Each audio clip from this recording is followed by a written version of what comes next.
Uh-oh. What's up, Rattlers? I don't know if we having technical issues or not. Give us 1 second.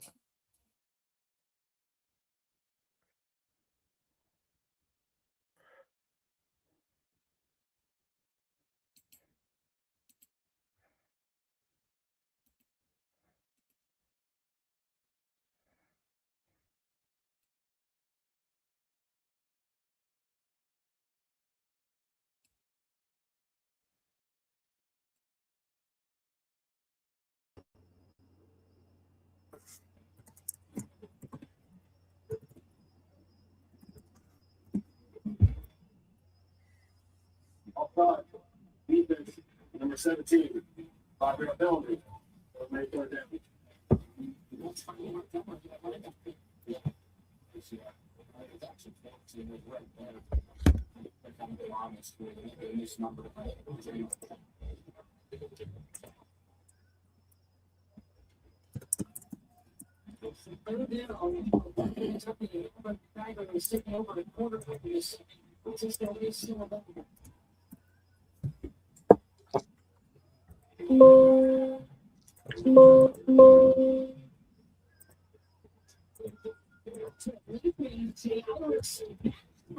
Keith, are you on mute?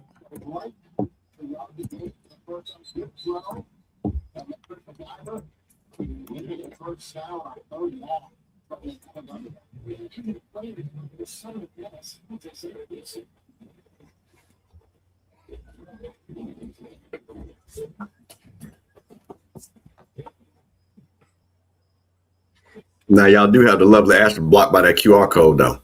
If you're too pretty to be behind the QR code. Tell him, big bro. Tell him. Yeah, look, put one of us ugly brother. Don't put listen. Can't keep the listen. I was waiting to let him know. Yeah, you put me down there. They just like my voice. I think we live. Yeah, we are. We are absolutely live. We are. Hey, everybody. Well, let's go and get this thing kicked off. And I think keep a pick up in a minute. So we've assembled the FAMU Avengers to talk about the latest and greatest news. It's going into the holidays. It's a great day, and we have assembled some of the Avengers. We have a few that will be coming in shortly, and some that may have to leave a little early. But it's not news time. We have Troy, we have Marcus, we have Mr. Campbell, and we have Ash at this point. And there's some really big news that we've kind of known about, but now that it's official, we want to kind of break it down and talk about it. But before we do that, how's everybody doing? I'm doing wonderful. Doing all right. It's close to Christmas. We got us an early gift. Yeah. And we still got Christmas to open up some more gifts. Absolutely. And hey, Kelvin, I got one thing to say. I got one thing to say. Go ahead. At least that meeting this morning is going better than how we started out this evening. that is impressive. That is for sure. That is impressive. Absolutely. We didn't FAMU it up.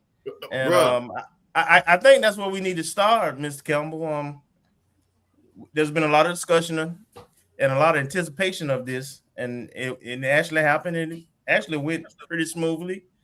And we're going to get into the contract itself and some of the things that are in there. There was a lot of things about this process for me that was very impressive and unprecedented when it comes to definitely FAMU. And so I think I want to start it off by, getting input from the group. What do you think of the hire and the process of the hire? And Mr. Campbell, we'll let you start that off. Well, for a lot of people, we did a live stream of the meeting, and we do that because I think a lot of people understand the Zoom is not safe. So if you didn't get a chance to see it on the Rocky Miller channel, on the Off Script channel, and the thing about it, I was prepared for us to do the FAMU thing of an hour and a half of everybody second in and third and the fourth in it of everything. So for that meeting to go technically 10 minutes and really only 6 of it was about the coach, I wasn't even prepared to start talking. I was like, oh, wait a minute, I got to get back on and start talking. So the fact that they were able to come in, not have to worry about no second, thirds, or fourths, and to have a good understanding that this was a fair and I want to say this really quickly, because again, I do a lot of contracts. I've had a lot of people look at this contract. This was a very fair contract on both sides. Yeah. And what I will say, and like I said, I'm going to start off with this. Sometimes this is good when you do have a lawyer because it was well written. So for Madam President, Suggs, General Counsel, and I'm pretty sure Coach Gray, his counsel looked at it, that I know bad contracts when I see them. And for the fact that we didn't have anybody questioning why is this and what does this clause mean and things like that, that's a well-written contract. That, man, just the fact that I had to talk for 30 minutes just to talk about how great the contract was made me feel really good compared to, and people know we've streamed those things before. We've had talked about raffle tickets and who was the 18th member and who was this coach and all that, and we didn't have none of that this morning. Amen, brother. I agree with that. Ash, what's your comments on the hire in the process? I'm overjoyed at the hire itself. I think it was at a time like this. I think it is necessary. He's shown who he is as a coach at his level, and we've seen the blueprint of sorts from D2 to D1 level HBCU coaches and coaches in general this level. So I mean, it bodes well for our expectations. But even when it comes to the contract itself, of course, we all took a look prior to today's confirmation of it, and I was elated and amazed and happy to see the additions to the contract, the intentionality. This contract was very intentional. Just like Mr. Campbell says, I deal with a lot of contracts as well. So again, he's 100% right. When something's good, right, and fair, and everybody can win, when things are done right. And to me, it was just fair across the board. It showed intentionality for some spaces that I think the Rattler Nation has mentioned in past times. It shows growth and improvement from what previous things have happened. And that's what you want to always see. I don't care if it's 2025 or 2030. You want to be better than you were the day before. That's just humanistic. So I love what I see because it shows the growth. It shows that we got some lawyers in the room that are on both sides of the coin. Coach Gray got a reasonable contract, a great contract in my opinion, and he was, he's coming in with some things that some other things we didn't do in the past, and I love to see the support that's being added in that manner. Absolutely, Troy. What's your thoughts? Wasn't this a great contract to rebuild trust with the fan base and the alumni? Amen. Yes. This season was a season of mistrust and just despair. And for us, I celebrate us as well to keep the faith in the institution to do the right thing. So when you see us blowing the papal smoke, having the collection of FAMU priests, that was because it was obvious the people that we hold most were losing faith. And this contract did everything to address that. This is a long-term contract for a long-term build to sustain the #1 HBCU with 17 plus national championships in the future. I loved it. Mm-hmm. And Marcus, what's your thoughts on the contract and the process? On the contract, to reflect everyone else's comments, it reflects a modernization, and that's one of the things we've long talked about in terms of how we operate as an athletic department, in terms of implementing best practices that we've seen at other universities and other athletic departments, slowly moving away from the paradigm that we had before. And I know you and I have talked about it a long time in terms of back 70s and 80s, and we were operating as if we were a small business where everyone else is operating like a corporation. And this contract reflects the changes not only of that mentality, but also recognizing the rapid changes that are happening at the NCAA, at major college athletics, in terms of implementing things that we've talked about in terms of revenue share and having that as a highlighted element in the contract, having NIL as a stated goal, some of the incentives that have been there in the past and previous contracts, but once again, retaining those, but also forward looking in that this may be a baseline going forward, recognizing that these are going to be must haves for anybody who comes to coach at FAMU, and making sure that we have folks in administration who would approve it. And it sounds like this morning was a unanimous approval with very few questions, which surprised me, to be honest, but very few questions about what we're going forward as an athletic department, exemplified by the contract signed by Quinn Gray. Well, first of all, let me say that Troy and the black popes with the orange and green assembling with orange and green smoke coming up was one of my favorite memes. And also the Lawrence Brown had one where Skinner's Fried Chicken or O'Lean's, whichever generation you want to rely. I went through both of them, so they have the smoke coming out of Skinner's Fried Chicken, and O'Lean's was just ecstatic. Was great. Now, in terms of my thoughts on the contract. Now, Kelvin, one quick question for you. Go ahead. A quick question for the group. It seemed like there were some trustees who may not have jumped on in time. Does that have any impact on ratification? Because no. Okay. No, they had a quorum, so yeah. Okay.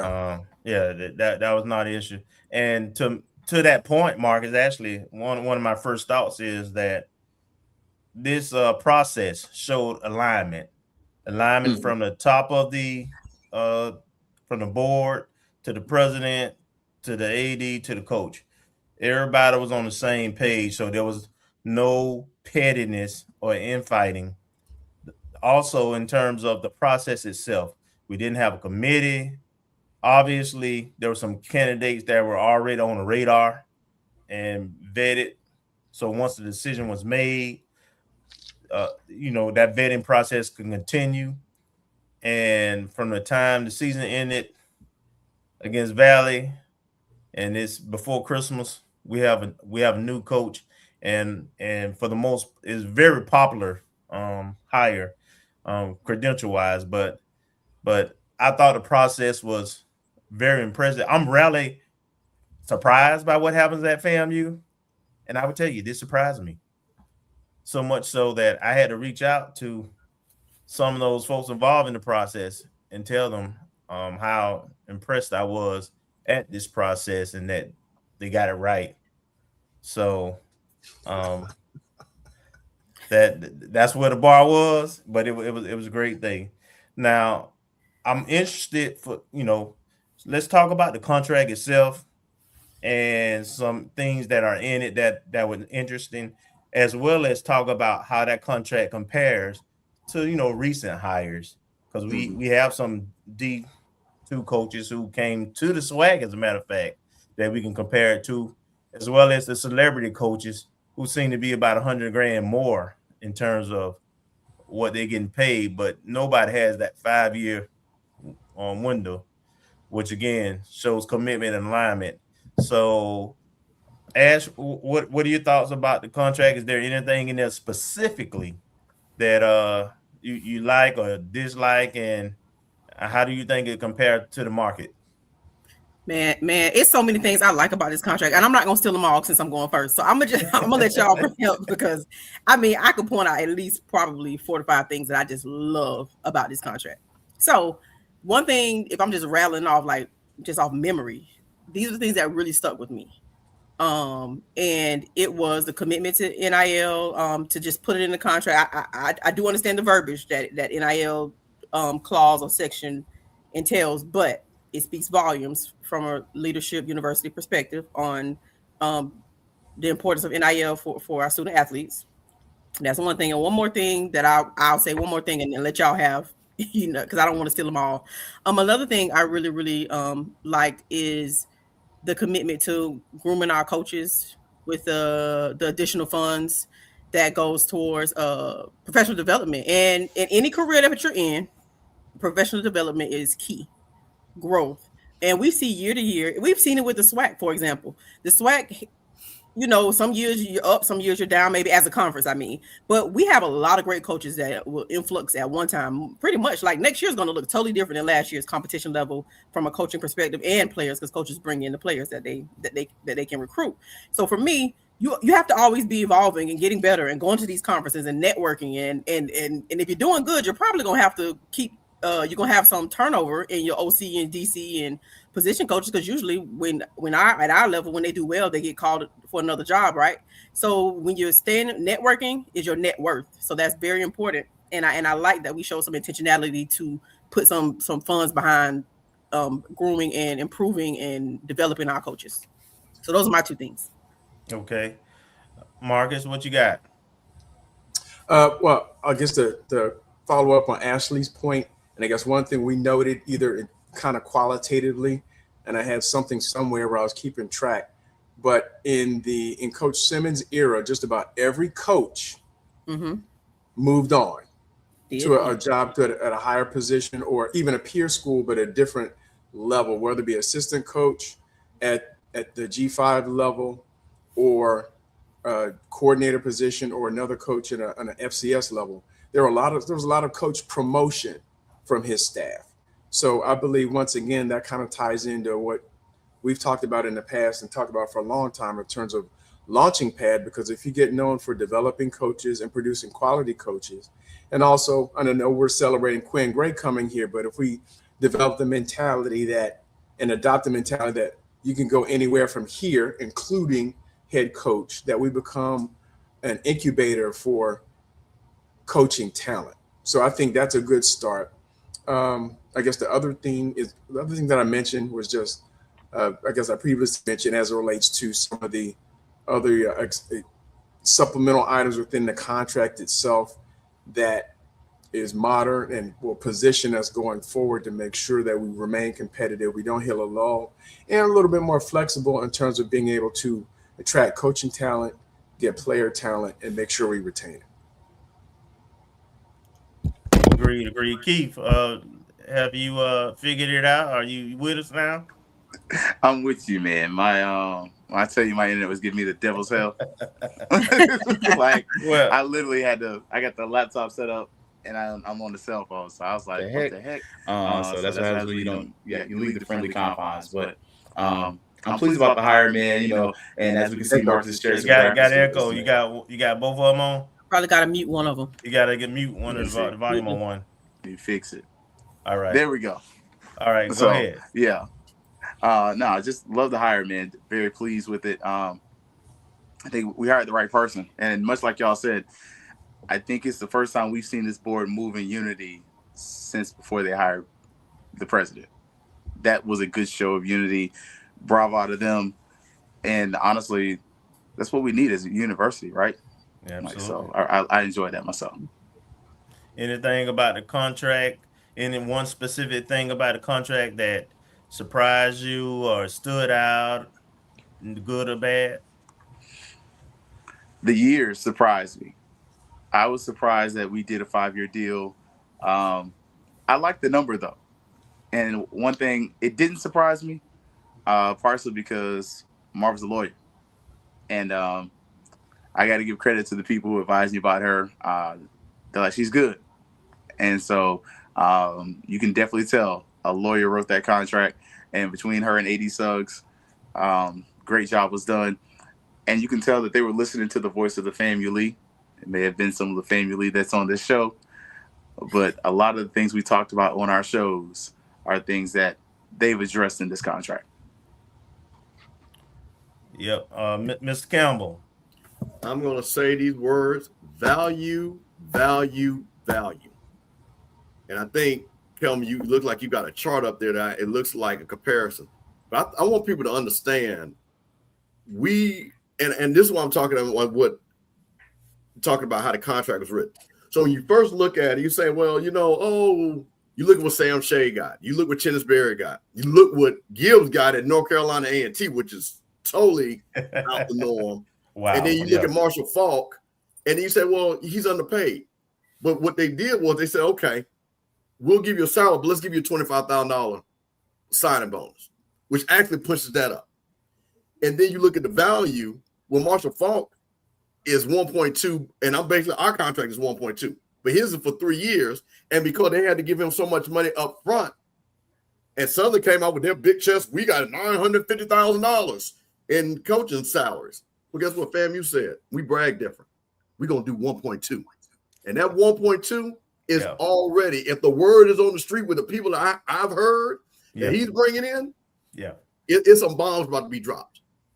So the fact that you got the value with giving him value, because it feels good to get a $25,000 bonus, which could have been put in his salary. You know how that every 2 weeks, the difference when somebody give you that cash up front. That's different. That's different. His wife gonna be happy whenever that check, because I wanted to see when they had to pay. They have to pay it by the end of the physical year. Right. So you know his wife like, you got that 25,000 yet? You got that 25,000? Oh yeah, that signing bonus is different than that. We know in corporate America, you know, it is different. So the fact of the value, and then again the number of coaches, the grad assistants, and special assistant, things like that. So again, when you're talking about, so it's two things that I know, and I guess I can say I know this for a fact. When that contract was put together, you had the knowledge of Angela, who understood the athletic side of it. Because I think Marcus hit it on the head. And Ashley actually said it. Things that need to be addressed were addressed in the contract. That's because, see, that goes from experience. Now, I've been around this thing long enough to know what people complain about. And then the second part of being a lawyer is saying, okay, how do we make it? Because now we got to keep this money in a certain time frame, right? Of the 240. Now we don't have to go to the foundation, get extra. But we can go to the foundation potential, or because we raised this money, we can give them $25,000 to push them up to 260. So those are things when you're looking at from the legal standpoint and from the experience standpoint. That was why I was excited once I saw the contract, because I knew right then and there we were getting a tremendous value. And the coach, because I'll tell you another thing too, what allows the coach to do, if he does what we think he's going to do, he'll get renegotiated anyway after year 3. It's just the way, and we're not going to have, and I'm going to keep it above, we're not going to have, I don't know if you're worth it or not. I don't think we're going to have that conversation. I don't think we're going to have that conversation. So we're already in alignment of, if he outworks his contract, there's growth there to pay him, and still, we will still be of value. Because then, when you see these other guys who are not actually getting overpaid, because I'll tell you this, and let me be quick because I don't want to take up too much time. Think about what Mike Vick got. Mike Vick got Marshall Faulk money. Them folks is mad about that up in Norfolk. All right.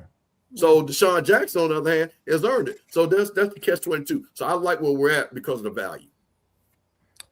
And Troy, what you got? Y'all know me. Y'all know I've been screaming the same thing for a very long time. FAMU has an advantage over every other school in the SWAC. And it wasn't meant for FAMU. It was meant for Florida State. It was meant for UCF, USF. We have the ability to use foundation funds and revenue share. I know a lot of people don't like to talk about that, but if you have revenue share and you have NIL third party, you have an advantage over everybody else in the SWAC. That is not your main recruiting tool, but it is a stick that you can use as one of your tools. So that was one of the things that made me happy about this contract. I was very excited about that. I will say though, that's a good point too. Go ahead, Keith. I will add to this though, and I really felt like kind of looking at this contract. You kind of mentioned it. There was a level of growth and a level of understanding. I think if we're honest about this, Colsey got a contract that was meant for Willie Simmons. When you look at this, Quinn Gray got a contract that was meant for Quinn Gray after we learned from the mistakes that we made with James Colsey. And so I think that was very important. And it's not that, it wasn't a mistake hiring Colsey as far as just like everything that happened. Like, I don't want to seem like that. You can argue how you feel about the results, but I think it showed that we learned something. And I think that was one of the most important parts just as a fan to see like, oh, snap, we actually learned and we changed based on what happened. Because, like I said, Colsey's contract was built for a coach that had a winning track record. Where with Quinn, you're building a contract that comes back and says, this is all that was going wrong with that coach and the previous coach. Let's fix some of those things that they were complaining about. Yeah, and I'll just add, you got that escalator clause where it goes up 20 grand every year. So, I mean, over the life of the contract, the brother is going to be in alignment with the market anyway. But on the front end, the university is investing in his program. Mr. Campbell mentioned about, the 1.2 million staff, man. We're going to see exactly what that means. In terms of the names that come as well as the results. I have, like Mr. Campbell, I have no doubts what kind of success we're going to see with this program and soon, early. Something that was in the contract, we talked, you all pointed out some things that just stood out to me. To have summer school. We know the issues we have every year about summer school with student athletes. They have that in the contract where 65 kids can attend summer school. That's big. That's important, right? It helps you with the team chemistry. It also brings kids on campus. It also gives kids access to get an early start, to get adjusted to collegiate life and the program, the weather, depending on where they're from. And for those who might need a little extra catch up, it gives them that opportunity. So to have that in the contract was big. Have summer camps in the contract where we can not bring prospective student athletes from the high school level to participate in middle school, frankly, on campus and also generate revenue, but expose them to our culture and to our program. I think it's really going to be big and huge, and have that written into the contract. To everybody's point, it shows that we have vision at the top now that is all in, which leads me to the other part that was so beautiful about this launch. And once everything was approved, we got. And I'm gonna let Ashley start this off because she's probably a little bit more aware and familiar. But we launched a fundraising campaign today, 250 grand, and it's everywhere. And we got the head ball coach, the new head ball coach, already on video and social media with supporting it. So, kind of talk about we had a process. Check, we got the right guy, check, and now we're taking that momentum into the Christmas holidays the same day, and we've got a fundraising initiative specifically for football. So just kind of talk about it, Ash.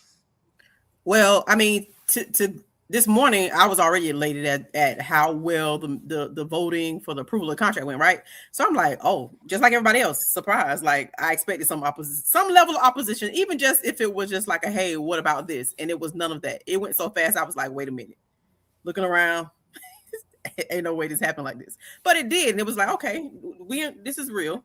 And then to get on social media and then to put the icing on the cake was the campaign that came behind it. And I honestly been looking at the campaign, like the ticker, like it's growing. It's actively growing. We're building on the excitement that's already there. Oftentimes we've missed excitement. Like there might be an excitement, there might be a pocket here, there might be some situations here, and that's just strictly business and marketing, right? Like which shows another level of growth because intentionality is proactive, and it's just like, hey, there's some excitement here. Let's build on that. So let me tell you how to do this right coming up at this press conference. Let's get these season tickets rolling.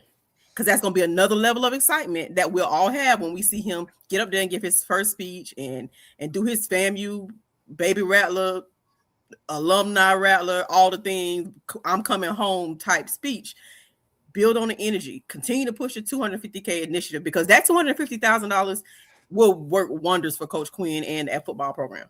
In more ways than one. It's not necessarily an NIL thing, not necessarily a nutrition thing, not necessarily it could work wonders in multiple ways if we lean in and continue to be all in with Coach Quinn. So I love it. It was just the icing on the cake for me. I mean, after seeing the contract go over as well, you couldn't have made me any more happy, and you actually found a way to make me even more happy by starting rolling out this campaign like clockwork.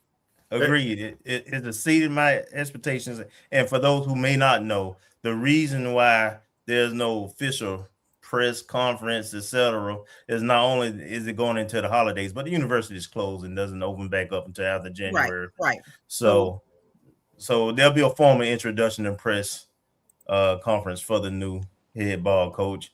When we have the video opens. Too. Yeah. Troy, go ahead. I'm gonna let you go next. And are we not happy? Static. Listen, y'all know. Egg now.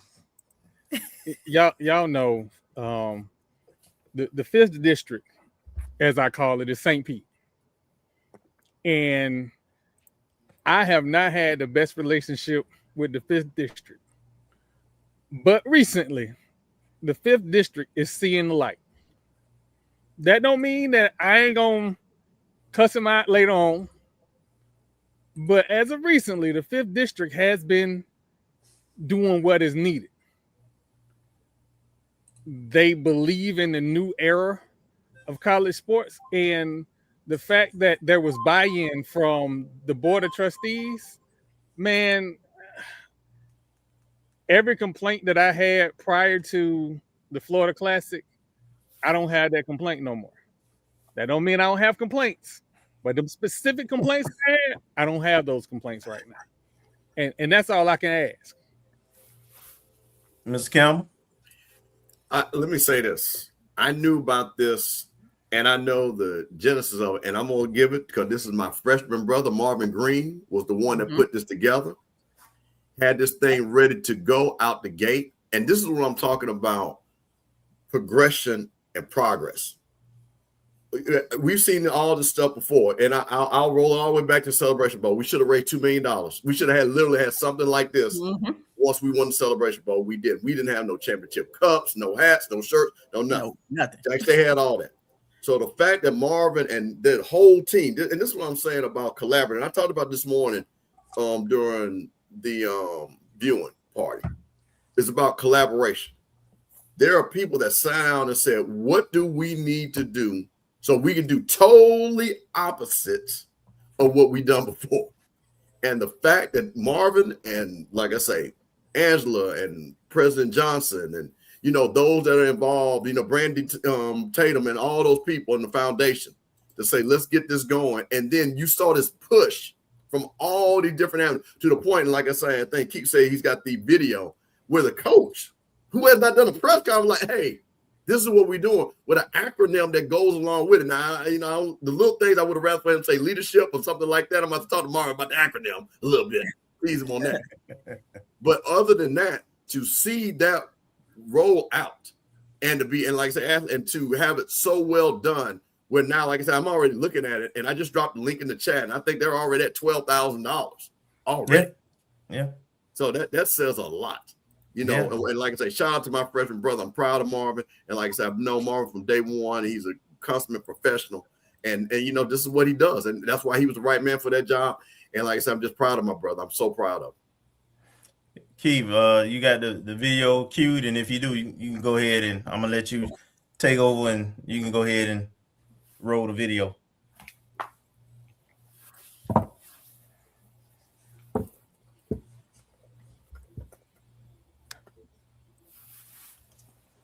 Yeah, give it a second. It's coming up.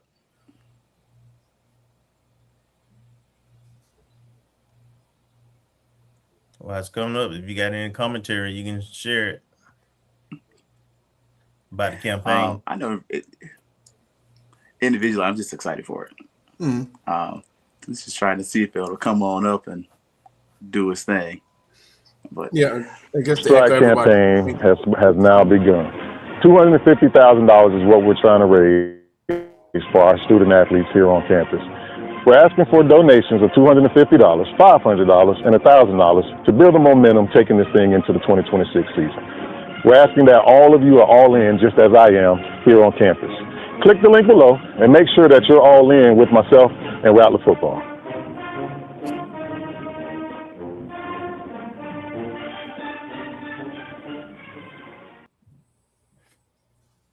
Yeah, I guess my only critique will be, go ahead. give us an MP4 quality.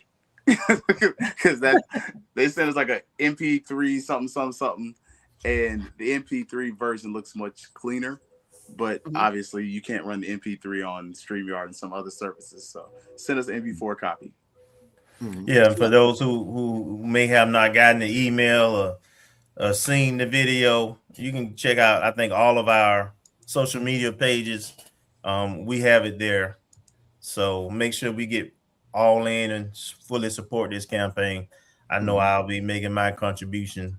I probably make a couple of contributions between now and the end of next month. So, Marcus, you had something you was getting ready to say? Yeah, I was going to say just the fact that it rolled out. You know, I agree with everyone's point that it shows synergy between all the parties involved, between Angie. Well, I don't know. I guess she's VP. I don't know if she's the title. I know she's special assistant to the president. I don't know if it's a VP, but between special assistant to the president. That's the actual title. Special assistant to the president. I mean, I know she's not VP, but I didn't know if that was a VP level. Yeah. I want to make sure I address her properly. But between her, Marvin, and also the fact that this video, what it speaks to me, not only taking advantage of the moment, but also speaks to the relationship between all the people involved, because I have no doubt, whether it's spoken or not, somehow Vaughn was involved. I mean, you have people who are all FAMUans who are all integrated, and I don't necessarily know that if it was someone who was outside of and not a beloved son coming back as coach, that you would have all this synergy behind the scenes. So as soon as the Zoom as soon as the closed meeting on the Zoom happened this morning, boom, you got a press release. A few minutes later, you got the campaign, and all of that speaks to the alignment not only of the administration, but the relationships behind the scenes and the long-term relationships behind everyone involved to getting it done. I mean, it's within minutes. And I don't think if there was someone who would have been outside of Quinn Gray or someone who's coming back to FAMU as a Rattler, I don't know if that alignment would have been shown if we would have had things turned around. And it also, once again, speaks to the point of what we did not do or what we didn't have ready right after the Celebration Bowl. So once again, we had at least enough institutional knowledge there to make sure we're taking advantage of the moment and didn't wait a prolonged amount of time to build on the excitement. Do you think it was just institutional, or was it just also like professional experience? Like, you know, we talk a lot about what, you know, professional experience, but also institutional knowledge of people who were here. And we've all spoken on our own platforms how we really dropped the ball. Even though Coach Simmons moved on to a new role, there is no reason that we shouldn't have had, at least in draft form, even if it's a graphic and something else, in terms of as soon as the clock hit zeros, that we had stuff rolling out. And it's just like the Super Bowl. You know, if the other team doesn't win, they send them off to someplace else to somebody, you know, to use T-shirts or whatever. But you got to have the button ready to hit as soon as the clock strikes zero if the game is won in your team's favor, so you could take advantage of all that excitement and momentum. And there would have been a big hit with Coach Simmons leaving, but you would have had paraphernalia, you would have had different things. And we even spoke to, you know, a couple people behind the scenes who had some graphics ready and things that we wanted to submit to the department for approval for like a championship design logo, and things just wallowed. So things like that, I don't expect to happen going forward. So Keith, I'm not sure if you're ready, if you want to go to break or do you want to keep rolling? The only thing let's keep rolling. Okay, I'm gonna let you take over now. I just jumped in because we had that false start at the beginning. Technical difficulties. We got a flag. We got a flag. That was the closest I came down. That's how close y'all saw the Howard football game. Yeah, I was back there. So I know Mr. Campbell's got to run pretty soon, but yeah. So the next question I want to pitch this one question I think is appropriate, and the audience probably want to hear it too. What makes this hire the right hire in your opinion? What is it that you like about this hire specifically? And I'm gonna let Mr. Campbell start that question off. Well, I think, and we talked about this. I have the fortunate job to be able to talk to a lot of coaches, and you can literally look at the Celebration Bowl to show you why this could be a potentially awesome hire. coming from that same conference. You're talking, well, of course, T-Jack comes from Valdosta State, but you're looking at people that are battle tested. Yeah. That understand what it means to build a program. And I'm talking about building a program with less. So that's another thing too. That is very hard to do. So you got to really micromanage that. The second part, which I think is great, is that Quinn Gray understands FAMU, and he was a star. He wasn't the guy in the background. So when we're talking about teams that won playoff games that nobody has done since the FAMU Rattlers, when you talk about national championships, you know, so he understands both sides of that. So for people to come in and him to able to communicate, which I think, again, if you haven't seen the interview that we did with him, again, ABC Coach's Corner, an effective communicator also. Yeah. You know, that's the thing about, so that's the reason why I'm excited, because again, there were celebrities I know we were talking to and things like that. But here's the great thing about this, and I'm going to say this again. We're raising money, and he's not a celebrity, but he's a celebrity for FAMU. And that, to me, gives us an advantage where we ain't got to give 30% away, 40% away, 20% away. It's all going to come in-house because he understands that the money he helps raise is going to help FAMU. Well said. Keith, why is this the right hire? I'm gonna bounce back a little bit to the not a celebrity guy. Quinn played with the Jacksonville Jaguars. He played in NFL Europe. Like, that matters. Like, one of the big things we keep hearing about when people talk about Ed Reed and all these other guys are their connections. It's, even though the ownership has changed, right? We've seen where the Jaguars made a purposeful choice to try to bring back former Jaguars, and he was there during one of their heydays. That matters to me. He was at FAMU during our heyday. He helped bring Albany State back. So he's the right hire because, as mentioned, he understands the culture. His family's already here. But he's also a son of FAMU, and he's a native son of FAMU, not a prodigal son. Stop calling him prodigal son. He did nothing wrong. Say that for the people that didn't go to church in the back, okay? I'm going to say this. I'm sorry I got to get on the soapbox. Stop doing that. That let me know you have no clue and that you never read the Bible. He did not lose his inheritance. He did not come back in shame.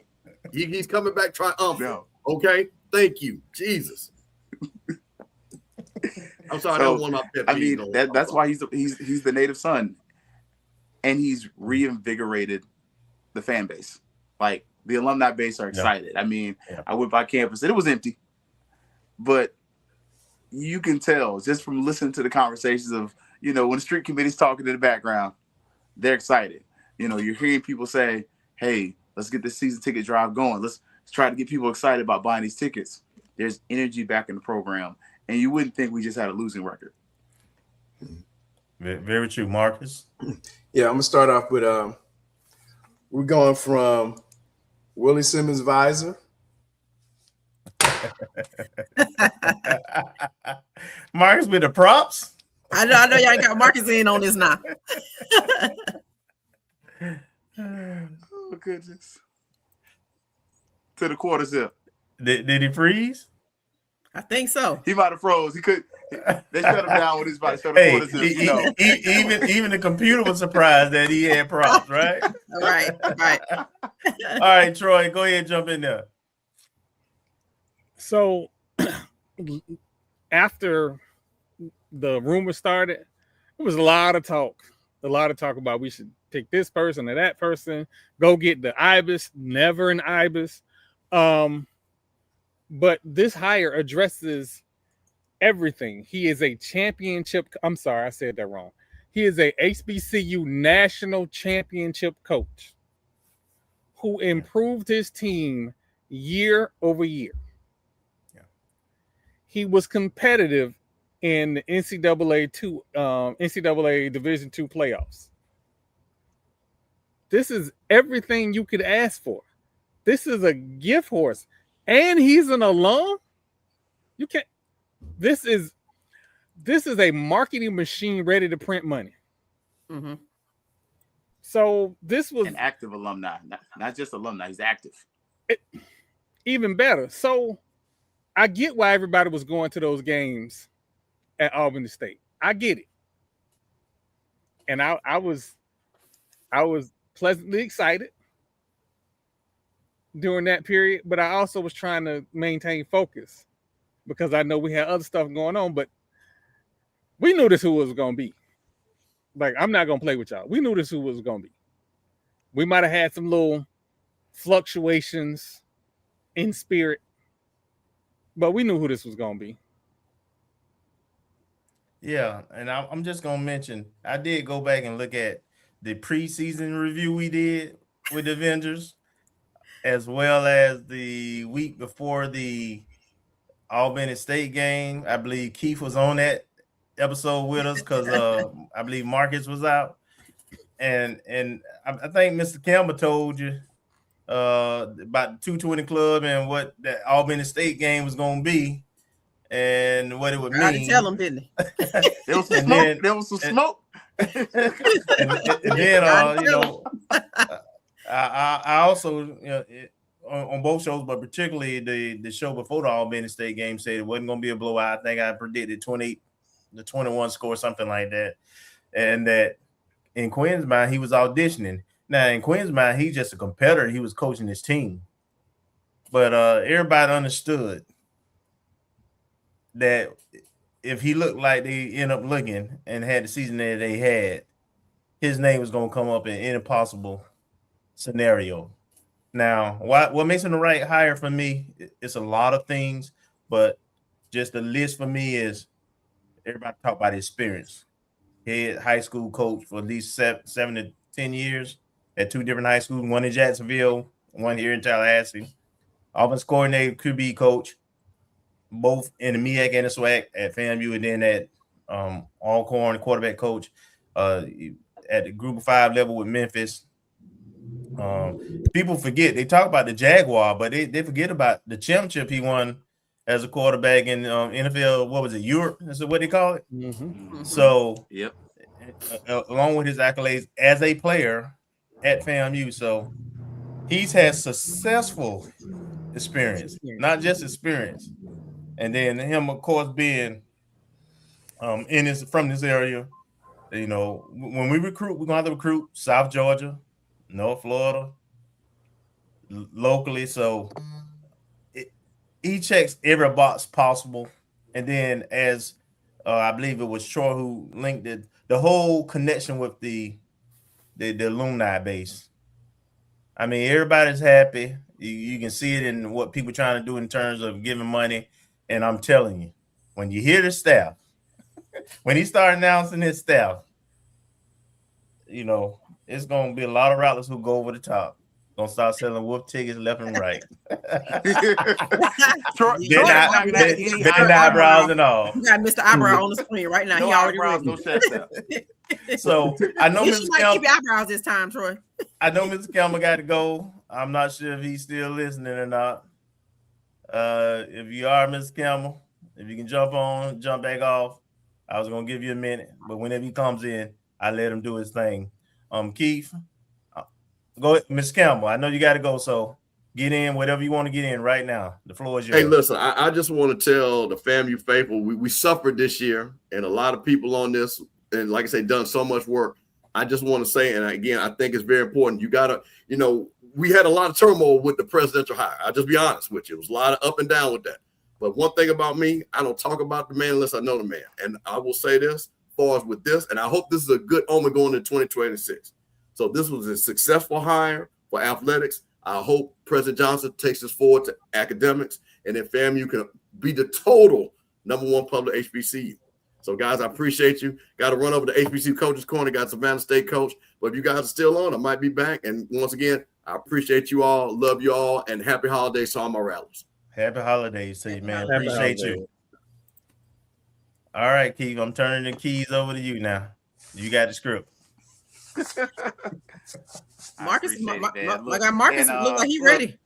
Yeah, let me jump in before my internet jump out again.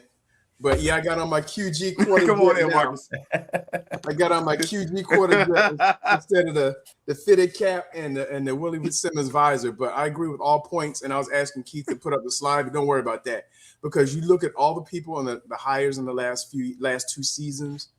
A lot of them are program builders, and Coach Gray has shown throughout his career, starting at Andrew Jackson in Jacksonville and then going to Lincoln. Well, going to FAM, then going to Lincoln and other places, that he's a program builder, and that he has elevated the places that he's been.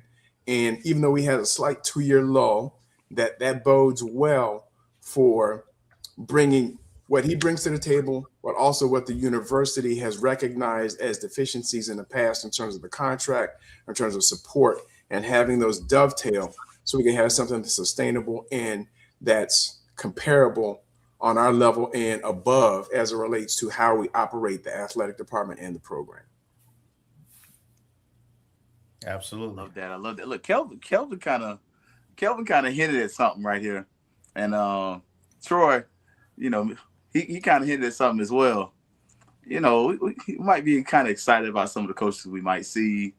Hopefully you're excited. I don't know about you, but me personally, when I'm hearing that the football coach is going to bring some new assistants in it, right? Let me see, will it play? There we go. What's the coaching carousel looking like? Just want to put that out there, kind of ask a friendly question. And we know Troy says never an Ibis, but can we have that as a potential option? So, what do you say, Yee? Who might be some of our potential assistants? Well, if you believe some of the speculation, and let's be clear, it's just speculation. There's a certain coach who was at UAB who previously before going to UAB was the defensive coordinator at Alabama State for about 4 or 5 years. Right. Who's a potential candidate for the job here.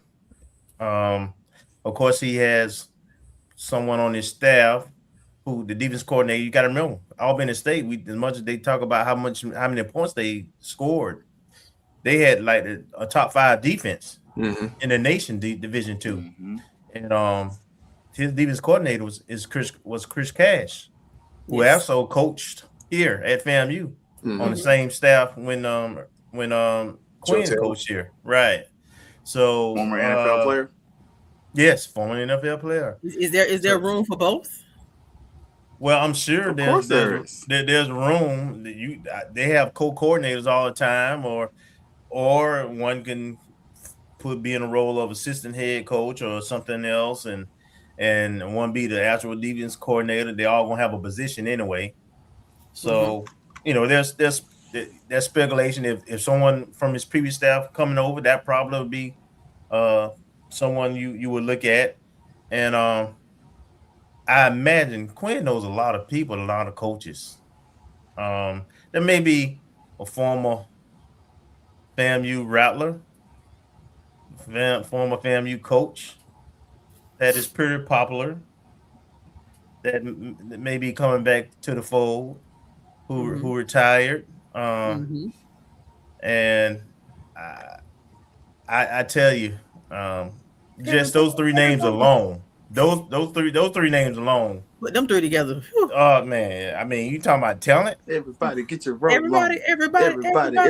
Along with success and winning. Yes.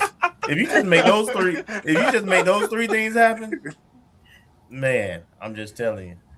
But those 3 names that I figure would be in the midst. Go ahead, Keith. I would love to have Lincoln High School, class 2003. NFL player Antonio Cromartie. I would love for him to come back. I think he would be a good coach, at least for the secondary. It's a good way for him to cut his teeth, right? We saw he coached the Texas A&M under Jimbo Fisher. He's kind of out there. He's a name, local guy, understands the local talent. I would also love for him to potentially bring it. Pat Watkins was on the staff before when we made that Celebration Bowl role. That's another name. Let's not forget about guys like Jaquay Nunnally as well, receiver.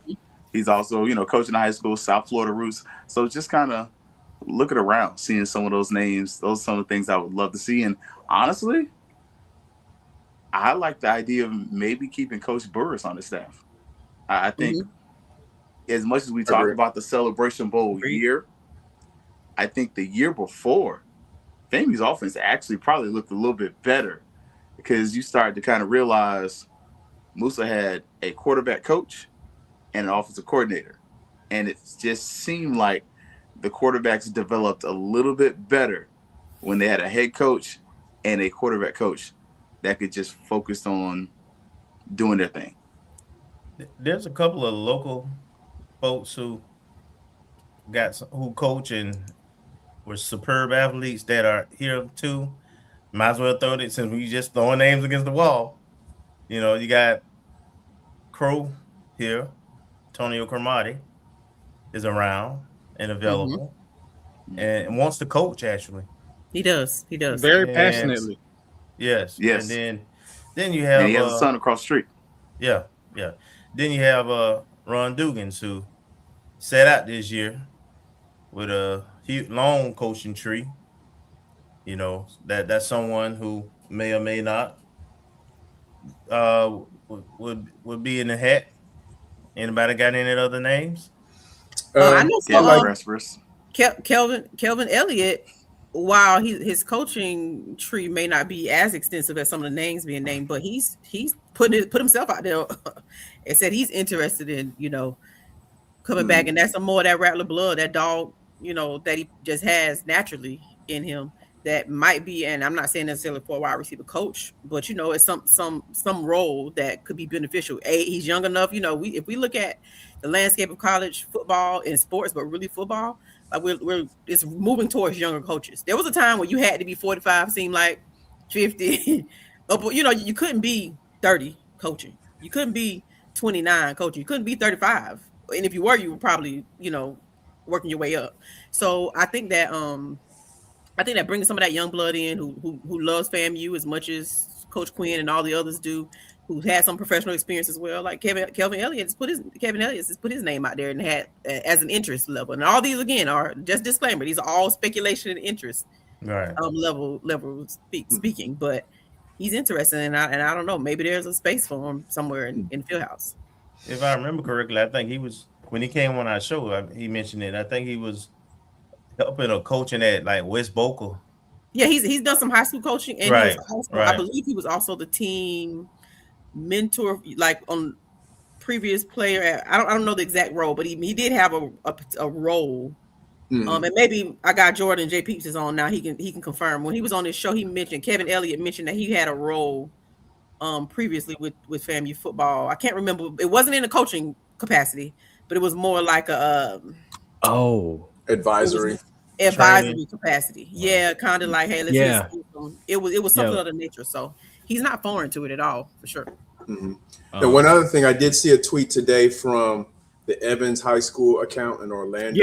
It said they mentioned there are 3 former FAMU players, and they support this hire. So I don't know, and it'll be interesting to see if there's any angling going on behind the scenes. But one other name, I know Keith mentioned Jacquay Nunnally.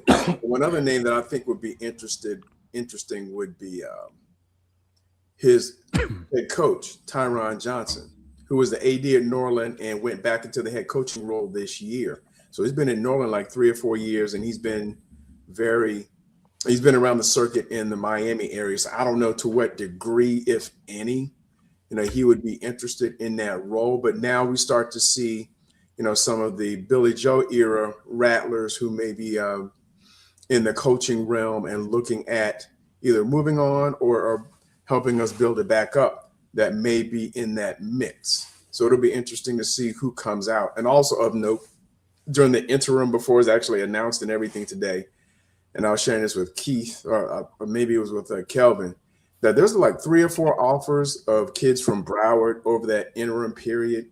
At least 3 kids, maybe 4 from Archbishop McCarthy that were offered last week or so.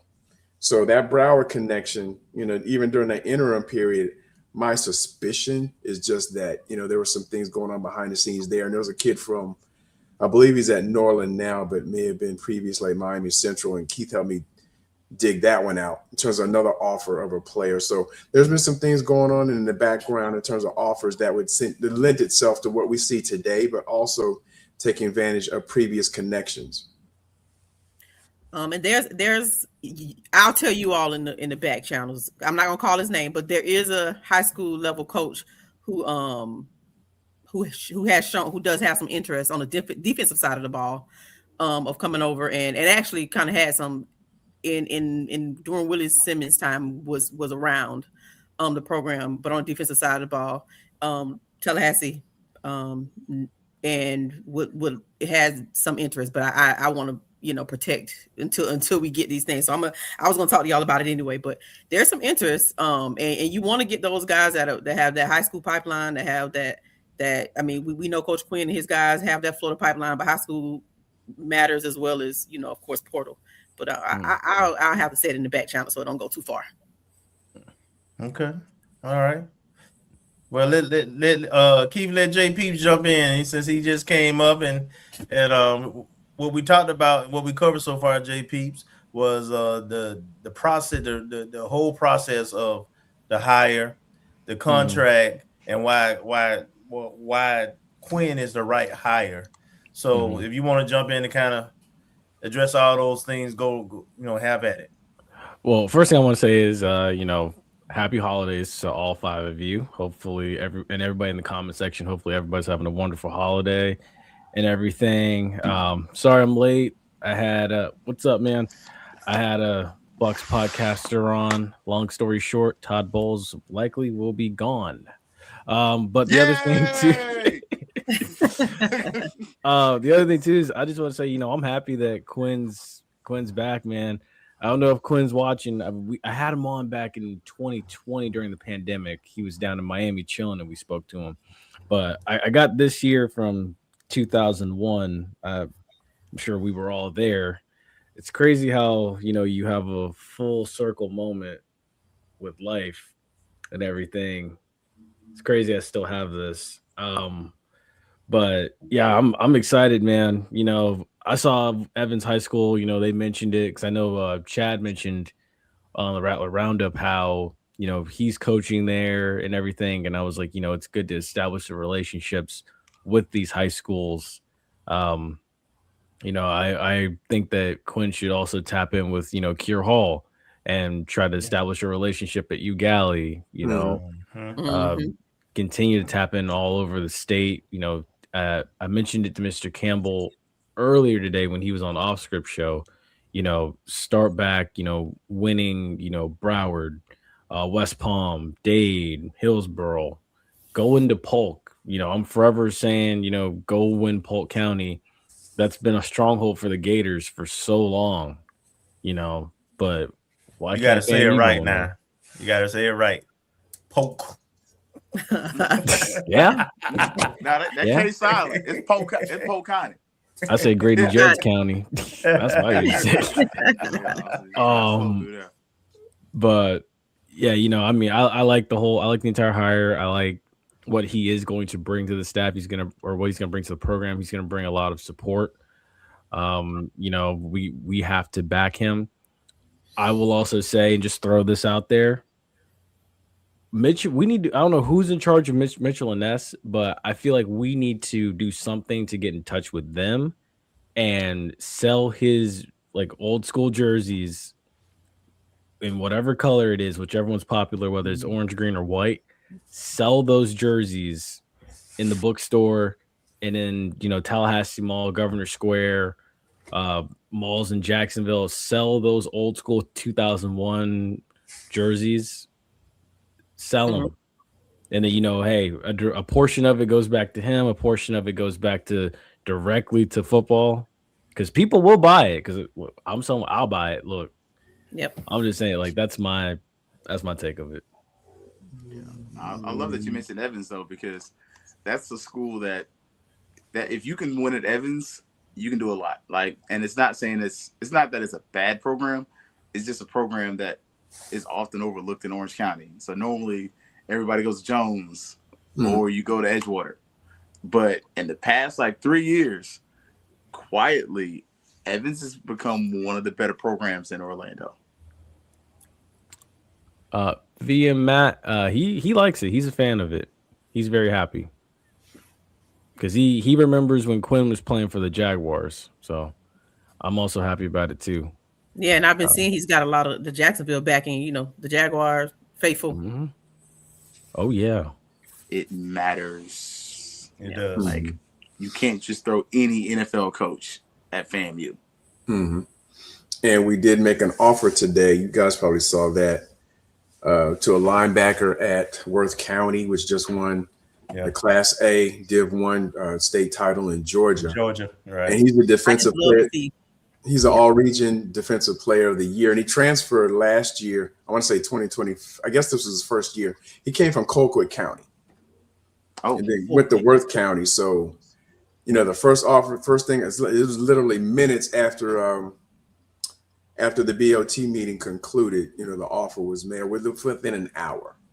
So it'll be interesting to see how things progress as it relates to his connections in South Georgia and down in Broward County. And like I said before, I suspect that some of those offers for Archbishop McCarthy, who made, I think they made the regional final. So they made it to the third round in Class 4A. These are for 2027 players. But, now that he's actually officially in the mix, and there was a player from his team who had put out an offer, I want to say over the weekend, and I don't know if it got yanked. He said, hey, because it said, I just had a conversation with Coach Q Gray, and it was before he signed the contract. So I don't know if it got yanked because he said, hey, man, whatever. That's my speculation, but he was a transfer DB who made all SIAC this year. So we'll start to see some of that trickle through. And South Georgia is really important. That's the one area I think we really dropped the ball on. And it's great football there. So I was ecstatic to see. I reposted on purpose, hoping that someone saw it. And I don't know if it had anything to do with it, but I was glad that we offered the Thomas County Central quarterback. Mm-hmm. We offered him that too. We offered him in May. We offered him back in, We offered him in May, and we offered like at least 4 of their players. Of course, the running back's going to Wake Forest. But there's another linebacker who goes about 6'2", 210, who's a Tally native, transferred from Florida High, and he made second team all region this year. So, and actually Allison, she confirmed, she said FAMU folks were at the state semifinals that they were hosting there. And I'm assuming that there's some folks up there. And I know that Orlando McKinley, he was on QG's staff up until this year. He's on there, I guess, the last couple of years. And he's on this staff as a defensive analyst. So we'll see how things progress with that. But I think he was up at some of the state finals as well. And we do have at least 4, I want to say 3 or 4 players.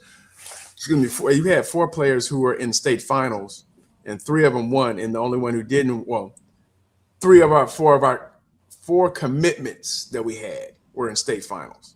3 of them won, and the only one that didn't win was the offensive lineman from Miami Northwestern. So, it was either Northwestern or Rain. So somebody had to lose. But 3 out of our 4 commitments won state titles. So TJ Cole with Reigns, Iggy Zalatia at just the school. South Florida kid. Yeah, it just went out of my mind. Not McCarthy. It's one of the Catholic side. Not Chaminade or something like no. that. Chaminade Madonna? No, it wasn't Chaminade Madonna. It's it something was like that. Oh, that's one school we need to hit too. And who was the other one? Cedric Kelly out of Creekside High School in Atlanta. So they all won state titles in their respective. And one of our late offers, also was in a state title game, but he lost. And that was Jordan. I think his last name is Jordan. Yeah, Cardinal Newman. Thank you, Jordan. Couldn't remember the name. Iggy Zalatia out of Cardinal Newman, won Class 1A. But also another in Georgia. They lost the Class A private. He lost in the finals, but he's another offensive lineman that we offered. So we got some talent that have been offered and verbally commits. Interested to see, what transgress, how things progress with the verbal commitments and whether they're fitting in line with where he wants to go in terms of the team makeup, and hopefully it will be. That's what's up, man. Well, let's take a break real quick. We're going to come back, going to wrap it up, and we're going to kind of get y'all perspective, give y'all a few minutes to think about, now you got a new coach. What do you think the new result's going to be? Any new changes? Too early to tell. How many games you think we're going to win? how many times is Troy got to shave his eyebrows. We're gonna do that after this Oh break. my gosh, we don't even know the schedule yet. This is Brian Fulford. AD Drew and I are co-hosts of the BCSN Sports Wrap. We talk about all things related to HBCU athletics. From the games, teams, coaches, and fan interest stories, we cover it all. You can find our shows on Facebook at BCSN Sports Wrap, YouTube at MyJBN Online, and everywhere you listen to podcasts like Anchor, Spotify, Google, and Apple Podcasts. You can also find the show on the Jericho Broadcast Network's app. Make sure to download. We look forward to you joining the conversation and being a part of the show. From cancer care to accidental injuries to cardiac care, we all know that there are times that you can't control what happens in your life. But with Globe Life Family Heritage, you can be prepared to weather the storm when it comes.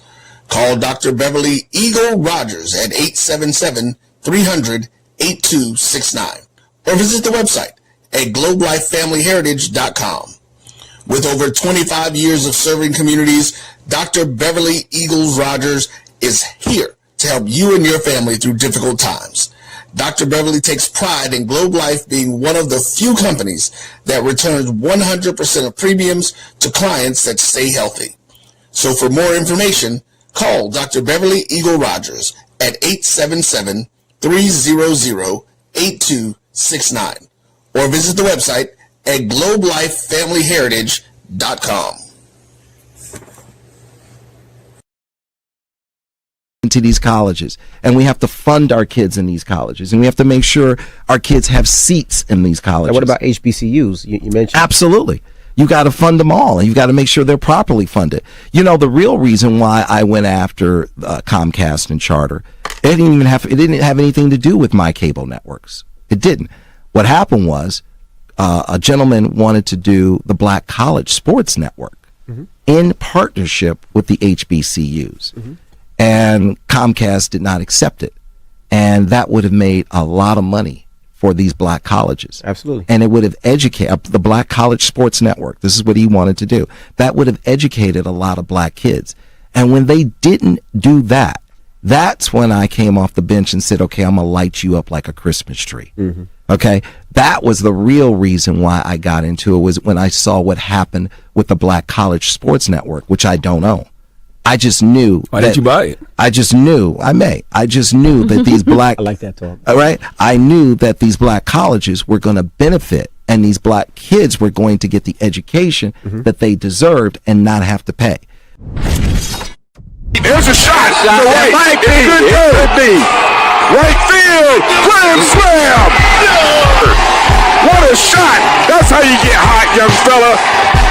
Thank you, guys, for what you do for HBCU athletics. This is a fantastic avenue for all of us. This is our ESPN, so we love what you guys do, and all you guys at BCSN. We really appreciate what it is that you guys do for us.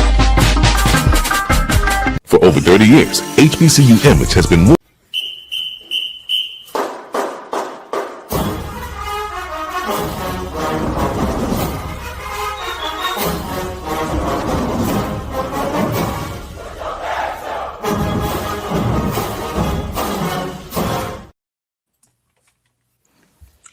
Welcome back. Let's finish it up, man. Look, good friends, good time, good people. And fortunately, my friends have good internet.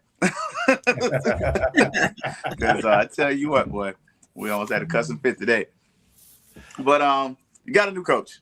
It's a new beginning. It's a new day on the highest of Seven Hills. The return of the native son. Oh, I mean, he's really a South Florida native, but he graduated from FAMU. So at this point, cut us some slack, right? Y'all excited? You know, Marcus a little excited about this recruiting. And how y'all feeling about next season, though? You know, what kind of excitement? You know, we got season tickets to maybe buy, lies to tell. You know, who we gonna beat by 40? Like, how y'all feeling about next season because of the new regime? Let me start off by saying there's a lot of things that we got to see through. All right, we got off to a great start. We got the right person who knows the culture. We got some great things in terms of the contract. In the contract, we got this fundraiser happening. In between now and then, he's got to fill out his staff, and recruit some of the players back who were trying to get in the portal, along with get his players in, and the university itself, we're in alignment. We got to stay in alignment. We got to raise these funds. Those things in the contract, we got to make sure the funds are there when they're due. Summer school, I'm thinking about specifically. We don't need no hiccups when summer school happens. We don't need no hiccups when his signing bonus is due. And all those things, all those incentives, we got to have the money there. So, Rattler Nation, we got to do our part. That being said, I anticipate all that to happen. That being said, I think he's going to put together a phenomenal staff. I think he's going to have a FBS level recruiting class. He went 20-4 in 3 seasons in his SIAC. Like versus like, 20-4, including going to the championship game in season 1. All right, and for those who don't know, out of conference, he played Valdosta State, who had Tremaine Jackson, and barely lost. That particular game was a close game. And Wingate, who was another school in North Carolina, PWI, that went to the playoffs. So judging by what he did in year 1 there, along with this is home, he's going to have the support. He's ready for this moment. I think the potential is there to have especially when you see what's happening in the SWAC East and who's in the portal and coordinators may be moving. And I think the opportunity that presented itself to Tremaine Jackson because of timing on the west side this past season, will present itself to the Rattlers. So I'm expecting a successful season. I'm expecting 8 to 9 wins, as the floor. So, and regardless of what we expect, what I love about the hires, I know QG expected. I know QG not only expected, he knows that Rattler Nation expected. And so the standard is the standard. I ain't got to say that. I know he gets it. And he's faced adversity, right? He's faced adversity as a coach and as a player. I mean, the championship run, a lot of Rattler Nation still ain't forgave him. so I'm still mad about that, brother. I know he's a man. He can handle adversity, and he's a leader of men. And so I'm ecstatic, man. And expectations are going to be high. Point blank.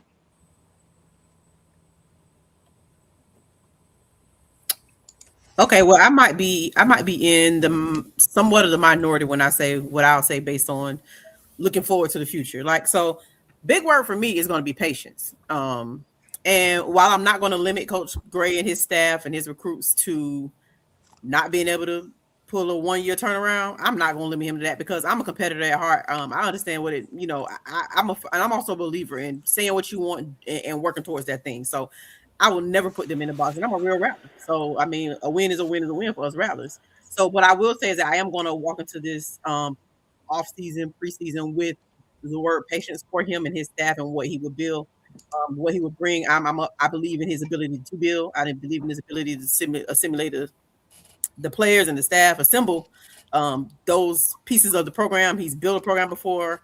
This program needs some building, needs some retooling and bringing some folks back who might be ready, considering walking out the door. So I have firm belief and faith in him, but I'm also going to walk with patience to let him do what he needs to do. We gave him 5 years. We're excited about the 5 years. I want to see how he builds this thing up. And if it just so happens that at year 1 we rocking and rolling, I might have to bet Albar Troy after that.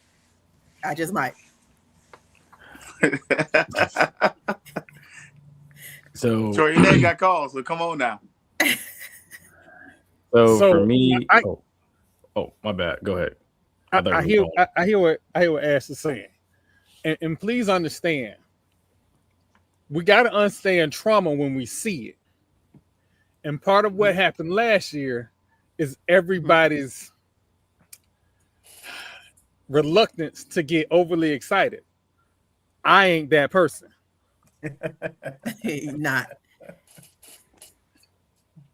You can speak life and death through the power of the tongue. This has been manifested. Big Sir's fur coat told me we need to get ready to be in Atlanta next year. I need to get me a fur coat. I done been on Shein looking for a fur coat.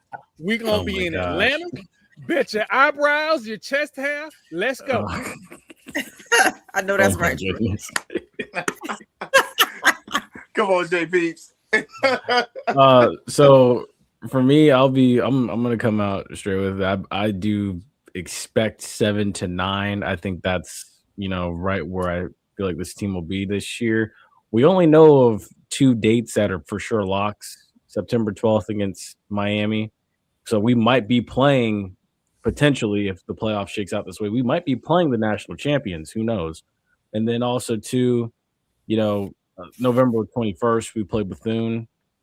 We don't know about Camping World Stadium right now. Hopefully it's in Ray J personally. But outside of that, of course, on the road to Alabama State, on the road to Jackson, on the road to Lorman against Alcorn. And then you have Southern Valley, Pine Bluff, Alabama A&M. They all come here too. We don't know the Orange Blossom Classic opponent yet.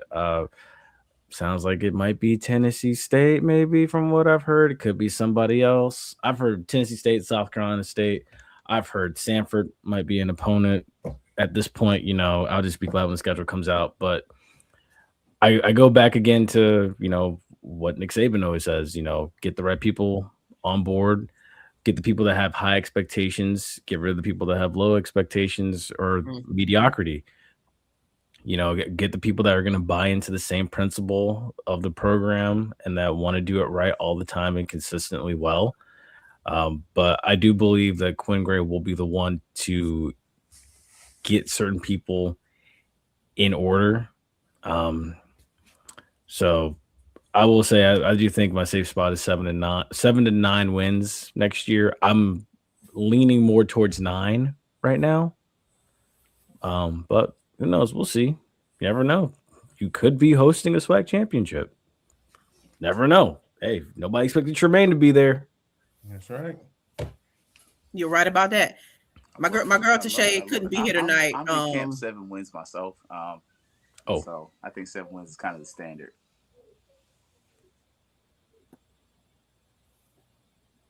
Go ahead, Ash. My girl Tashay couldn't be here tonight. She's traveling, holiday travel. But she told me to make sure. So shout out to Tashay, the other half of Fang Exchange. She wanted me to make sure that I give her prediction. And this is her prediction. I'm gonna read exactly what she says.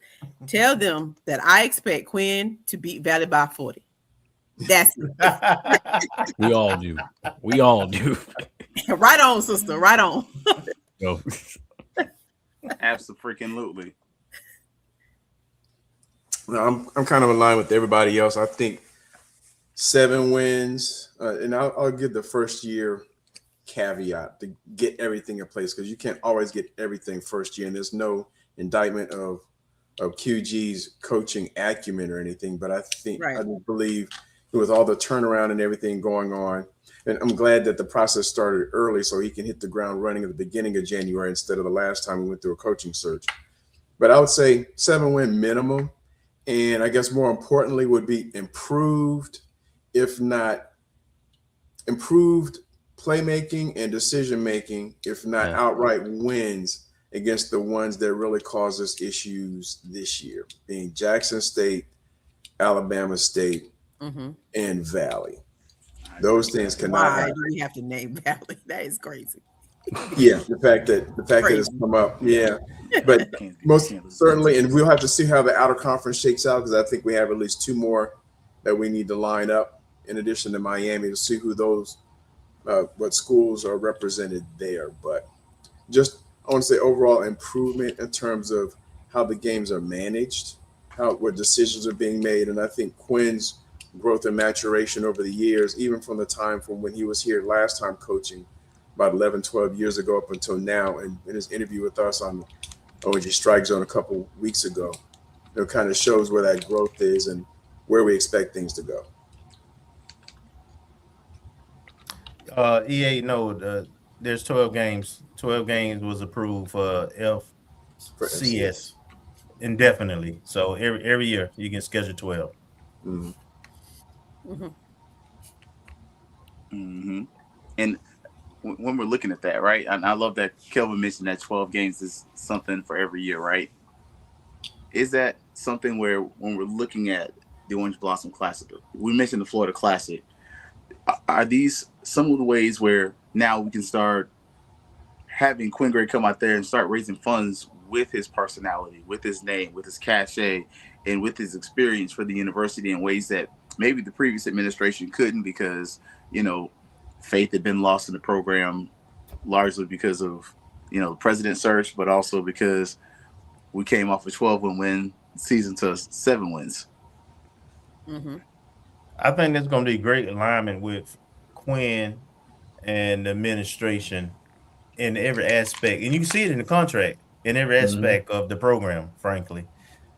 For people who may not know, when Quinn was at Lincoln High School, we installed a turf field at FAMU, and we had spring jamboree and fall jamboree at Bragg Stadium that brought all the schools.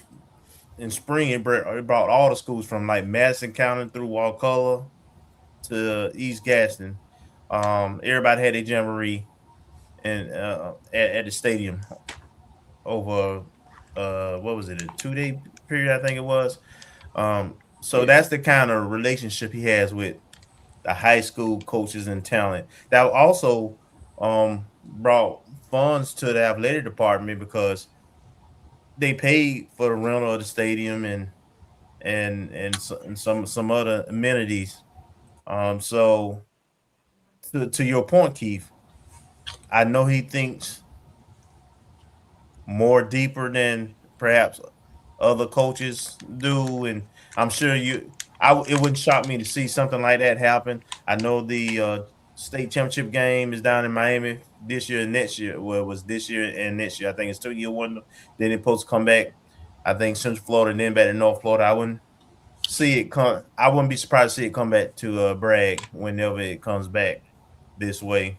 I'm excited about that. I'm excited about the alignment and the synergy between the coach, the administration, and the board we have. We just have to keep that momentum going. Yep, and that's how you win championships. To be honest, you always hear it across the board in college sports. If you can, like sometimes you get your one-offs where you just have a great coach and a great team, but that alignment from top to bottom, from the university president to the ADs to the special assistants to the coach to the coaching staff, all the way down, and everybody's in alignment. That's championship level energy and effort that that bodes well.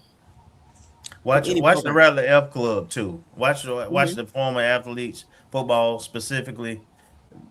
I've seen in some of their groups and some of their chatter, and they're extremely all in on this hire also, and so expect them to be more active in sending their recruits to the Hill, contributing financially more than what they have in the past, and being present. Being at the stadium, in the stadium, because they believe in and they understand that the person leading the program went through the same blood, sweat, and tears that they did, and won a lot, and always has been a son of the university and a great representative, great person too.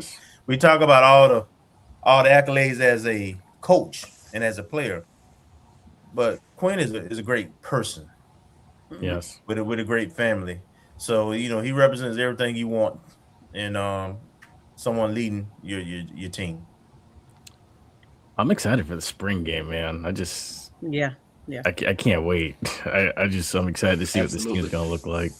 I wish they could play tomorrow.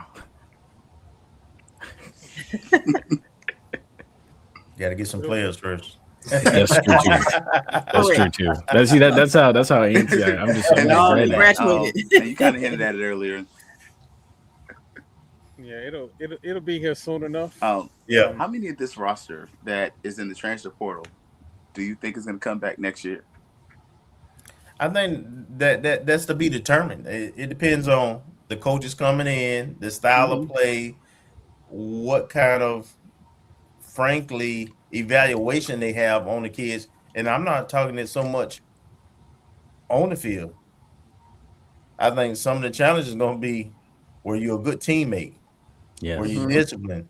Did you put in the work? Quinn is a very disciplined guy. Yeah. Yes. And those guys who try to get over on talent, they're not going to be invited back. And I'll tell you, even if they had talent, you know. Yep. And what I'll say is that I've had personal conversations with a few of those individuals, and of course the conversation is spot on what Kelvin said. Like the coach has the, it was announced today. What's his philosophy? How do they fit in on both sides, on the field, off the field? So those are the conversations that are being had as we speak. But I've had conversations, and I understand the sentiment of those individuals that got in the portal. And obviously, we all know the sentiment. As coaching changes will push most people to consider that. I do know a lot of the players who haven't necessarily announced any type of portal departures. They've been all waiting to see how this all played out, and now we see. And I've seen a lot of them show excitement. So I think the ones who are exploring the portal and fit for the scheme and the locker room teammate style that Quinn has will be able to come back, and we have a chance. Just know that we do have a chance. We just have to, things just have to align, and we can't speak for Coach Quinn. We have to let him decide what that means. Yeah. Yeah. I think like certain guys like, oh my gosh, Jamal Haley. And I feel like before I throw a computer, right? Come on, JPs. Oh, well, I was just gonna say, guys like Jamal Haley, Ace Cobb. I do remember hearing like Ace Cobb was somebody that he did want Quinn Gray to get this job. He wanted to play for him. So I mean, I'm excited to see like what he can be at his fullest potential. I feel like his hand injury kind of hampered him early in the year. Then he started to come on slowly at the end. So I'm curious and excited to see what he's able to do with like, another offseason to rehab his hand back to full strength and then be able to contribute in this offense like he's really capable of.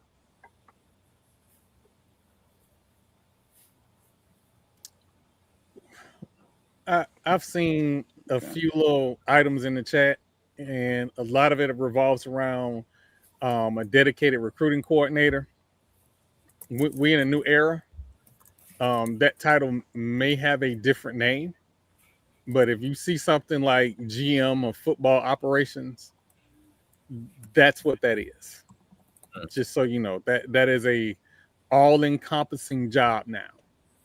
So just be aware that you might not see a national recruiting court. It may be something else.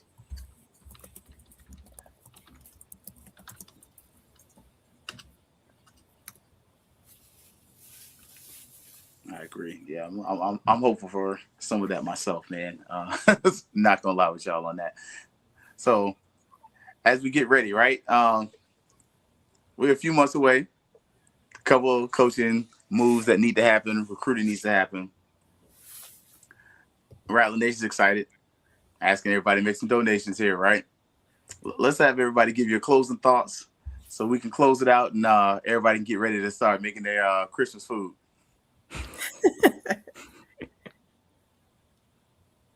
You're on mute, Kelvin.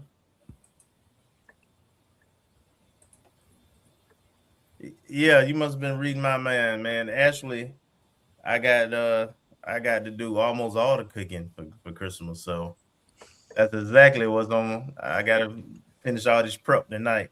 But my final thoughts are this. First of all, let me say Merry Christmas to everybody, the panel, as well as the audience at large. Thank you for supporting us, for watching us. And my thoughts are that there's reason to be excited in Rattler Nation. There's a lot of positive things happening, both from infrastructure standpoint, as well as you will see better disciplined players in play. You will see better coach players in play. You will watch the game and not be wondering, well, why are we doing this like that punt formation? We'll have less of the. We'll look like the way the Rattlers should look, and we'll have some Florida speed. Those things I think you can count on. The rest of it, we have to see if it comes together. But again, I have to give a shout out to Suggs and everybody who was a part of this process and making this happen, because it was done in FAMU terms about as professionally and as thorough and as quickly as it could be done. And I appreciate that. It wasn't a bunch of drama, and I hope that becomes institutionalized, and that's the way we operate moving forward. Right. Yes. Come on through, Troy. Oh man. We told y'all this was happening. Not no football scoop people, not no people in faraway lands. The FAMU Avengers told you this was happening, and hold the faith. Everybody wanted this to happen in 2 seconds. It needed to be done properly, and it was done properly. Not only was it done properly, you are excited about it. You're donating. You're asking about season tickets. This is what a program looks like. Top down, on the field play, marketing, administration, everybody in sync, in step for one goal. Number 18. That's the goal. So I'm excited. I'm blessed. I'm cancer free. This Amen. is one of the best gifts that Rattler Nation could have gotten after what we saw the last 2 years. And we kept thinking it was going to get better. It didn't. Okay. So that lady made a change. And she made the change y'all asked for. I got to give credit where credit is due.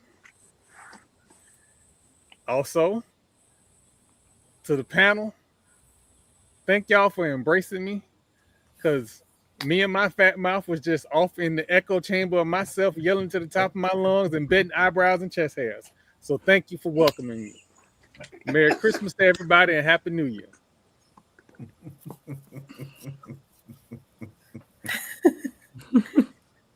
We love you, Troy. Good. Come on through, J Peeps.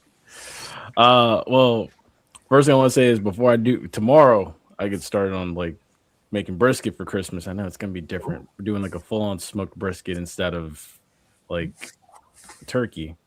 But tonight we watch Christmas Family Vacation and eat ice cream. Yes, Troy knows what I'm talking about. Yes. But you know, all in all, I mean, I will say, you know, I do think that we made the right hire here. He's going to get the support that he needs. I'm already excited because I'm going to renew these season tickets for sure. I look forward to being down in Miami, Orange Blossom Classic. I'm looking forward to, you know, making a trip up for the spring game and seeing that as well. You know, I'm just excited overall. We have been saying this since what? Alabama State game? Probably Jackson State game, probably. I'm amazed that it came to fruition, and can't wait to see how it all plays out. You know, we're gonna have to give him time with this 5-year deal. You know, again, year one may not be pretty. Then again, year one, they may come out looking like geez, which one was it? They may come out looking like the 2001 Patriots. Who knows? So we'll see what happens. But yeah, I'm looking forward to it, man. I can't wait. You know, like I said, I wish they could line it up and play tomorrow, but I know you got to get players in, got to recruit, got to do what you do. But yeah, I'm excited.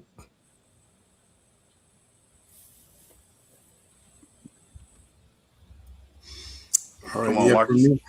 for me, it's good to see career progression for Quinn Gray. He's worked his way up. He's hit pretty much all the stops you could in terms of being a head coach in high school, being an FBS analyst, and then leading his program and coming back to his alma mater. So I'm excited about that. Excited to see his growth and to see what he does for FAMU while he's here. And also to see how the school matures and develops in terms of operating the overall department in a way that is sustainable, that it's not personality dependent, and it's not maybe even wins or loss dependent, but it's more dependent on supporting the program holistically. So, I think he'll be a good catalyst for that we don't have any of the drop off that we saw after we won a championship. And so I think he'll be a great coach for FAMU. He'll bring in the right people, have the right staff, have the right players, and make sure that he continues to do us proud. And also, Merry Christmas and Happy New Year to everyone.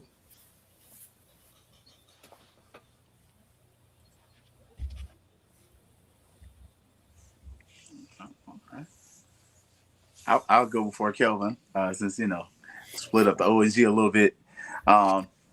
For Brian, I'm definitely gonna say Merry Christmas, Happy Holidays, everyone. Mm-hmm. For me, it's a great day for FAMU, Rattler Nation, largely because, again, we've already stated enough about Quinn Gray coming home, but there's hope. Like we talk about in the Rattler Charge where faint, and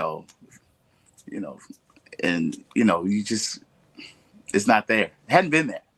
Like that Rattler Charge has been very lifeless, very a waste of time because it was just a charge, but it was a charge that had no energy behind it, that had no promise behind it.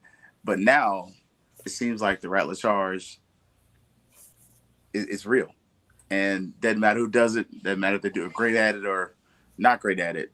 It actually now means something because we're fielding an athletic product that's going to follow through. A lot of this season, I didn't feel like we were going to get any follow through, but I feel like at least 7 wins, and I feel like the data supports that. So that's not just me, trying to give y'all eyebrows and chest hairs and talking outside of my neck. But when I come over here and look at first-year coach Jackson State, 7 wins. When I look at first-year coach at Prairie View, 7 wins plus. Like when I'm looking at Chennisberry, first year MEAC, 7 wins plus. So you won't be hearing a lot of the standard from me, but we're back in Bragg. It means that when you come to Bragg Stadium, expect to get your ass kicked. Yes. Yeah. That's the standard. That's what it is, right? You got to restore the strike. That's our other little thing. Restore the strike.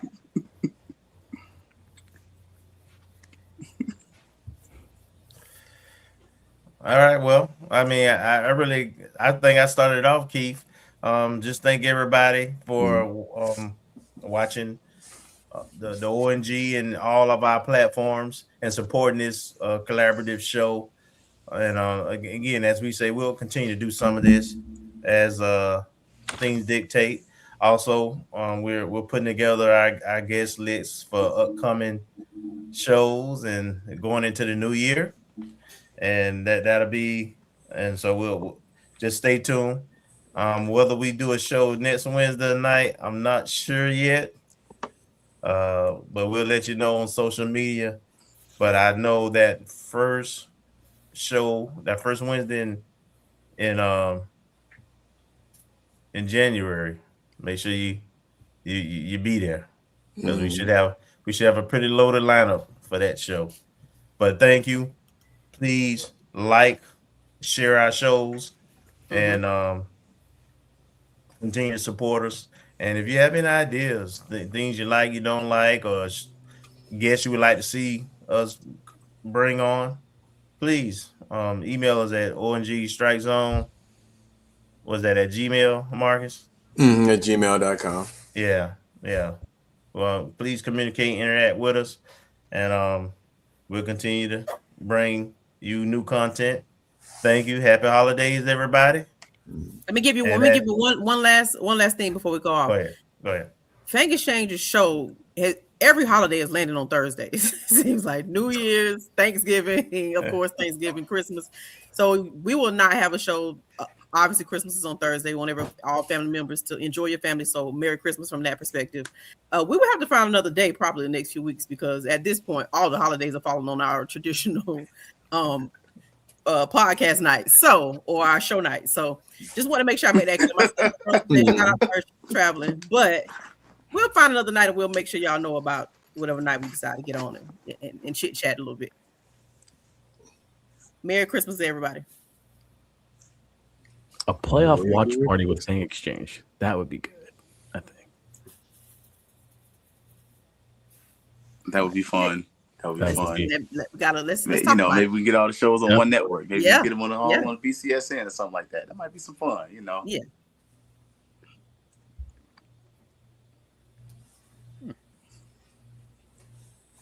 All right. I think everybody went, right? Mm-hmm. Yep. I think everybody's been good to go, man. So for everybody, the Avengers, and of course, y'all know Nick Fury can't be here. So for Brian Fulford and everybody here, we definitely want to say thank you again. And we're looking forward for next season. So when we hear spring game, I'm just saying, are the Avengers going to reassemble for the spring game? Oh, you know it. I mean, we're reassembling. I mean, we can reassemble for the recruiting class if you want to. Yeah, for real. Yeah, when the schedule drops, I've already talked to Brian about that. So got some in the works. Got to work out some things, but we can maybe do a signing day thing. Basketball tournament. Yes. In Atlanta. Okay. Yes, that's what I'm talking about. Men's side only. Should we make it? You know what? I went the whole show. That's one thing I wanted to say. I went the whole show without even needing my water. But Keith, Troy, you almost made me drink my water. But Keith, here we go. I thought we was gonna make the whole show without having to take a sip. Hey man, just because the laptop want to act stupid don't mean the jokes ain't gonna keep coming. Oh man. Well, anyway, for everybody here, man, look, we'll be back for the spring game. Probably recruiting special, and we got some more recruiting stuff coming up, man. So we'll catch y'all later. Appreciate y'all. Thank y'all for a wonderful season. For everybody, ONC StrikeZone and everything in the Orange and Green Network.